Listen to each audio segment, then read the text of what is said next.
Good morning friends. Next lecture છે વમનની અંદર preparation of the patient on morning of vaman day. એટલે કે પેશન્ટને આપણે આહાર વિહારથી તો મજબૂત કરી દીધો ચલો વમન માટે, પરંતુ હવે એનું કાઉન્સિલિંગ કરવું પડશે. કારણ કે પેશન્ટની અંદર અમે અને ઘણી ગ્રંથિઓ છે કે વમન એટલે વધારે વોમિટિંગ થઈ જાય તો શું કરીશું, પ્લસ ઘણી બધી પ્રકારની એની અંદર શું હોય, અણસમજણ હોય કે ગેરસમજણ હોય, તો એને આપણે શું કરવી પડે, પહેલાં દૂર કરવું. કોઈ પણ પ્રોસિજર સર્જરીની અંદર ઓપરેટિવ પ્રોસિજર હોય કોઈ પણ, તો સૌ પ્રથમ રૂલ છે કે પેશન્ટને તમારે દ્વારા કરવામાં આવતી સર્જરીના સ્ટેપ બાય સ્ટેપ એને ખબર હોવી જોઈએ કે તમે આ રીતના અહીંથી એક્સિજન લેવાના છો, ત્યારબાદ અહીંયા આ વસ્તુ આ કટ કરીને આ વસ્તુ કાઢવાના છો, આ વસ્તુ કરવાના છો, કોઈ બી વસ્તુ. તો એ જ રીતે પંચકર્મની અંદર પણ છે કે જ્યારે તમે પંચકર્મ કરી રહ્યા છો ત્યારે પંચકર્મના દરેક સ્ટેપની માહિતી પેશન્ટને હોવી જોઈએ, જેથી શું થાય, માનસિક ઉપચાર કરવાનો છે કે દર્દીની માનસિક તાકાત ઉપર આ વમન પ્રક્રિયા આધાર રાખે. કોઈ દર્દી એવો હોય કે એને મનોબળ મજબૂત હોય તો એને કોઈ અસર થતી નથી. વમન પ્રક્રિયા એફર્ટલેસલી ત્યારે જ થાય છે કે જ્યારે પેશન્ટના મગજમાં રહેલા એક સવાલ વિશે એને શું થાય, સાચો જવાબ મળે, તટસ્થ જવાબ મળે, તો જ એને શું થાય, સંતોષ થાય અને પછી એ વમન માટે તૈયાર થાય.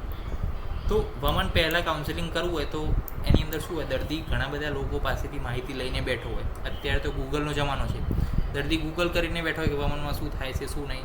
હવે ગૂગલમાં 2-3 એવા વાક્યો લખી દીધા હોય તો એનાથી શું થાય, દર્દીને એવી ટેન્શન થાય કે ભાઈ વમન કરાવીશ તો કદાચ બ્લીડિંગ થશે, તો કદાચ ચક્કર આવીને હું હેઠો પડી જાય તો, કદાચ હું ક્યાંક નીચે પડે ને ક્યાંક મને વાગશે તો, અથવા તો મને ડિહાઇડ્રેશનની તકલીફ થશે તો એ ખોટી જે માહિતી હોય કે જે ફેક નથી, થતું હોય પરંતુ 1001 જણને થતું હોય તો એ ફેક ના કહેવાય. તો દર્દી જે બીજા બધા પાસેથી જે ખોટી માહિતી ધરાવે છે, ફેક્ટ નથી એ ધરાવે છે, તો સૌપ્રથમ આપણે એનું મેન્ટલ કાઉન્સેલિંગ કરવું પડે. દર્દીને આપણે દરેક સ્ટેપ વિશે સમજાવવાનું કે પહેલાં અમે સ્નેહન કરશું, પછી ડાયટ, પછી વમન આપવાની રીત, કઈ રીતે તમારી ઔષધ લેવાની છે, કઈ રીતના પછી વેગ આવશે, બધું જ આપણે સમજાવવાનું છે. એને સંપૂર્ણ પ્રક્રિયા વિશે માહિતગાર કરી એના બેનિફિટ્સ, એના કોન્ટ્રાડિક્ટ, એના ઇન્ડિકેશન બધું જ સમજાવી કઈ રીતે શરીર ઉપર અસર કરશે, કેમ તમારા માટે વમન બેસ્ટ છે, બધું સમજાવી ત્યારબાદ આપણે પેશન્ટને વમન માટે તૈયાર કરવાનું છે. તો આ તો થઈ ગયું મેન્ટલ કાઉન્સિલિંગ. હવે આપણે શું કરવાનું છે, પેશન્ટ ચલો તૈયાર થઈ ગયું તો હવે આપણે સંપૂર્ણ પ્રક્રિયામાં ઓસ્પિશિયસ કન્સ્ટલેશન હેઠળ કરવાની છે કે ઓસ્પિશિયસ દિવસ, શુભ કારણ, શુભ મુહૂર્ત, 3 શુભ કાલ જોઈ અને આપણે પેશન્ટને તૈયાર કરવાનું છે. વમન પહેલાં બ્રાહ્મણ અને દર્દીએ સ્વસ્તિ વાચનનો પાઠ કરવાનો છે. શેનો પાઠ કરવાનો છે? સ્વસ્તિ વાચન, મંગલાચરણ કહેવાય ને, ઓમ. દર્દીને હેડ બાથ માટે રજા આપવાની છે. ત્યારબાદ તેના શરીરને મસાજ કરી, ફૂલોનો હાર પહેરાવી, અનટન ક્લચ પહેરી એન્કરેજ કરવાનું. એટલે ફૂલ ફ્લૂપ તૈયાર થઈ જવાનું છે દર્દીએ, અને હોલી રિચ્યુઅલ કરી અને ઓસ્પિશિયસ એટમોસ્ફિયરનું નિર્માણ કરવાનું છે. આ તો બધી શું છે, વાર્તા છે. આ બધી આપણે પેશન્ટની અંદર આ બધું આપણે પાડવાનું છે. અને આના માટે શું છે, એસ્ટ્રોલોજી તરફ આપણું એક કોન્સેપ્ટ જે છે ક્લિયર હોય તો જે છે આપણને શું થાય, આની પ્રત્યે શ્રદ્ધા જાગે. અમુક લોકો હોય કે દેવી ઉપાસનાની અંદર વધારે શ્રદ્ધા રાખતા હોય, અમુક લોકો આ જે છે સત્વાવજય અને યુક્તિ વ્યપાસની અંદર શ્રદ્ધા રાખતા હોય.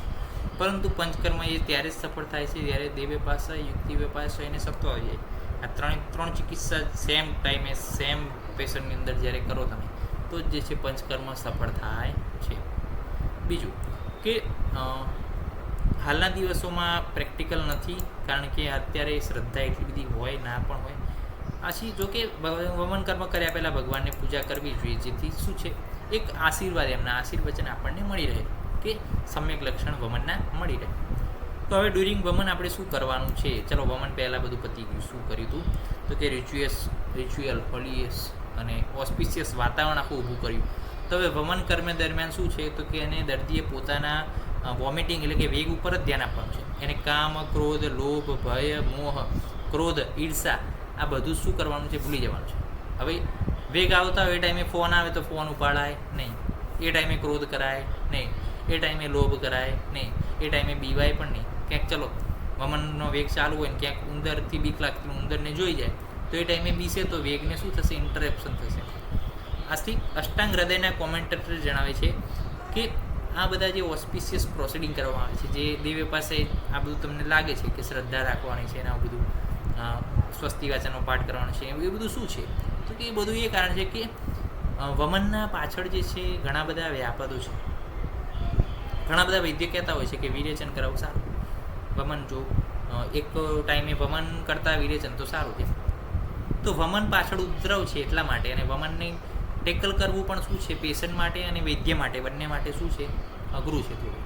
તો એના માટે આ જે ઉપદ્રવ ઉત્પન્ન થાય છે, ઉપદ્રવ ઉત્પન્ન ના થાય એના માટે જે છે આપણે આ દેહ વેપારની ચિકિત્સા કરીએ છીએ. કારણ કે એક ટાઈમે આપણે બધું જ સંભાળ લઈશું, પરંતુ ક્યાંક એવી જો ભૂલ હશે, ક્યાંક એવું જો હશે તો એ દેવતા સાચવી લે આપણી ભૂલને. એના માટે આ જે છે દેહ વેપારની ચિકિત્સા આપણે કરીએ છીએ. અને જે છે ભગવાનને સ્વસ્તિ વાચન છે, પાઠ છે, મંગલાચરણ છે, આ બધું જે છે વમનમાં કરીએ છીએ. કારણ કે વમનની અંદર એક સ્ટેપ છે, એક સ્ટેપ, હવે દરેક સ્ટેપની અંદર આપણે કદાચ નજર ના રાખી દઈએ, પેશન્ટ ઘરે જઈને કંઈક ભૂલ કરે છે અને એનો ઉપદ્રવ આવી શકતો હોય તો આપણે ભગવાનની પૂજા કરીએ કે અમારેથી કોઈ ભૂલ થઈ હોય તો એ માફ કરજો અને સમ્યક લક્ષણ સુધી પહોંચાડજો દર્દીને.